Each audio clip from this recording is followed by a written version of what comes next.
Starting in the early 1800s, the city claimed parts of the Lower Sham Peninsula through landfill known as the South Cove. These were tidal flats at the time. Anglo-Bostonians first made home here, but it soon became undesirable because of the rail lines nearby. The place was also a dump for sewage. Nonetheless, this area would soon be populated through mass immigration. Europeans such as Italians, Irish, and Jewish had settled the area for its affordability and job prospects. Later in 1870, Chinese workers from San Francisco were sent to a shoe factory in North Adams. It was called Samson Shoe Factory, and it was to resolve a worker strike by replacing Irish workers with Chinese ones. This became the North Adams strike and was the first time that the Chinese would move to Massachusetts. 4 years later, Chinese settlers would also move to Boston, Oxford Place being the first place of residence. This became the first Chinatown in New England. Oxford Place still exists, and I decided to pay a visit. Pretty cool, right? You can see how narrow the street is. It's a lot of streets in Chinatown are narrow. A lot of alleyways too. This is Oxford Street.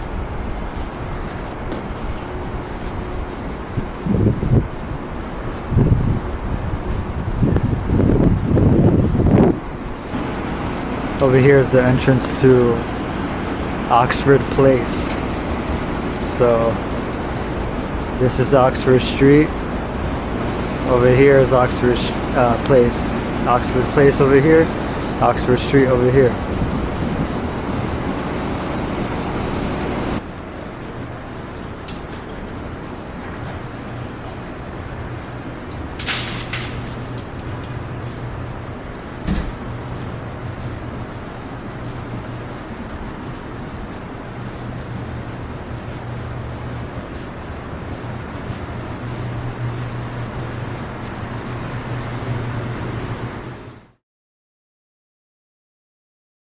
During this period, Boston was becoming a manufacturing hub, and Chinatown was no different, introducing garment factories into many businesses. Chinatown then became known as the Garment District, stacking factories within each building level. It lasted until the 1990s, where it was discontinued, likely because of the cost of maintenance. Fun fact, the first Chinese restaurant to open in Boston was Hung Far Low in 1875. Here's some pictures of the place. At the time, it was common for restaurants to be placed on upper floors, and it had mostly served Chinese customers. Notice the use of imperial furniture. It really shows how much of their culture they brought from overseas. In fact, the Chinese introduced tea to Boston, which at the time was amazing for the British Americans who settled here. But despite this sought-after commodity, the Chinese were subject to persecution by many Americans. Beginning with the Adams strike, many had claimed that Chinese laborers were taking away people's jobs, leading to the first major instance of unemployment.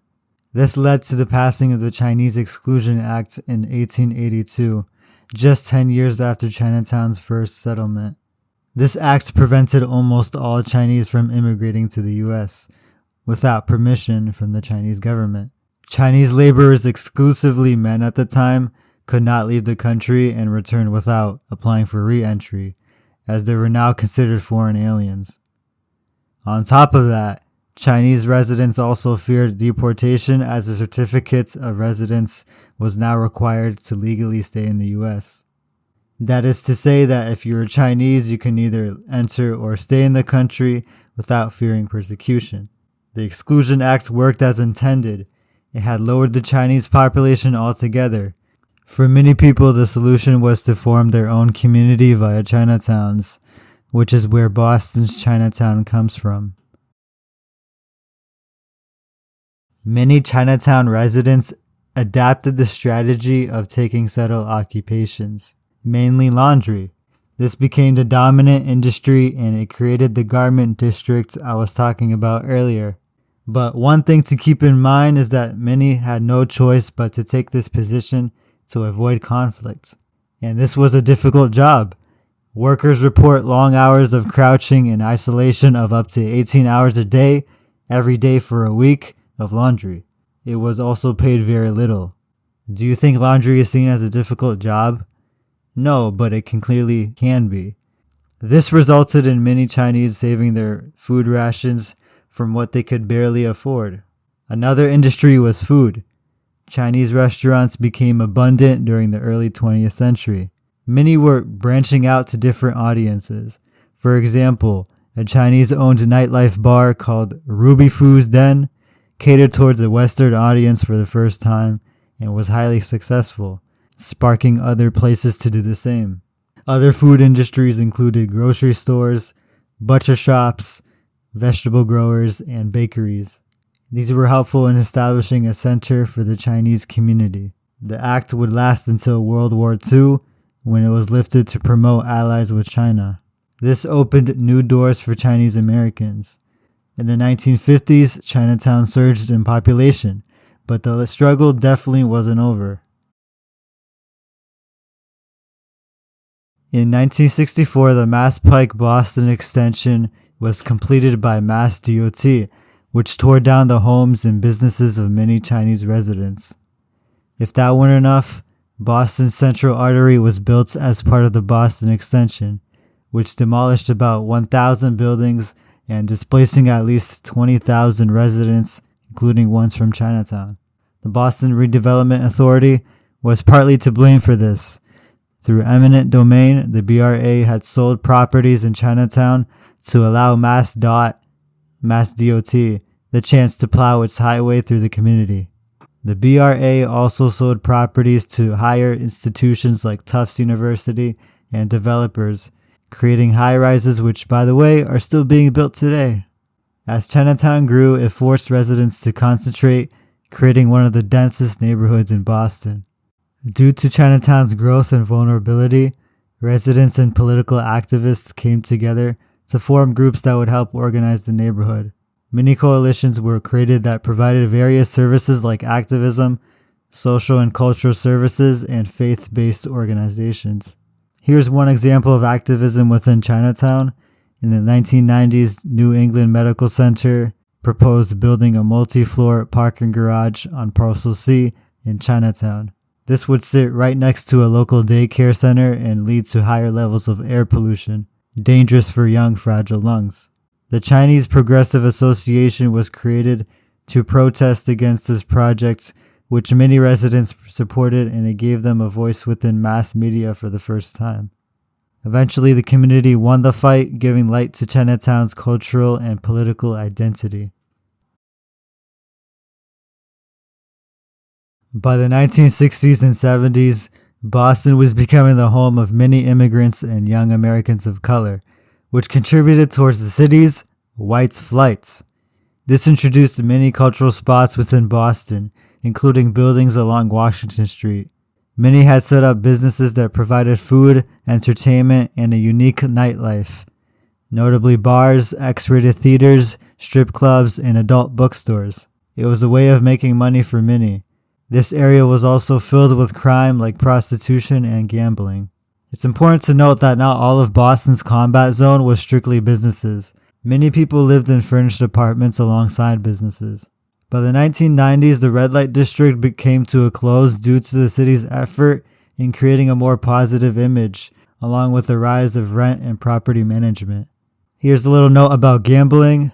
The well-known Chinatown massacre occurred in the red light district. 3 gunmen shot and killed a group of gamblers in the midst of a snowy winter night in Chinatown. 2 of the gunmen are jailed while the leader is yet to be found. But that's just a small part of Boston's underground. So you may have seen this before, whether it was through the internet or in real life. Today, an archway known locally as a paifang stands among the tight-knit neighborhood of Chinatown, serving as an entrance to their neighborhood on Beach Street. In 1982, the paifang was donated by the Taiwanese government and installed in 1988. Modern services. Chinatown has a lot of things to offer. Being at the southern edge of downtown, Chinatown has easy access to entertainment and transportation. It also offers public services to its residents, mainly schools, social services, activism, and cultural enrichment. Some organizations are Chinatown Main Streets, Kwangkao Chinese School, and the PAO Art Center, to name a few. Here's a little info about the Kwangkao Chinese School. It is one of the oldest running Chinese schools in New England. Originally relying on pop-up events, the nonprofit settled into a permanent building in 2007 on Tyler Street. Today, it offers a multitude of enrichment activities for youth and families of Asian descent. Restaurants. Chinatown has many restaurants that offer typical Chinese cuisine. Popular dishes like chow mein, dumplings, noodles, hot pots, and more. There are also many cafes and bakeries which offer traditional Chinese pastries and modern items like, you may already know, bubble tea. Other East Asian restaurants include cuisines from Japan, Thailand, Malaysia, Vietnam, and certain parts of China, typically incorporating more seafood. Gentrification. It is still ongoing with many luxury apartments rising in the middle of small compact apartments. Being close to downtown, Chinatown is attractive for many young Americans.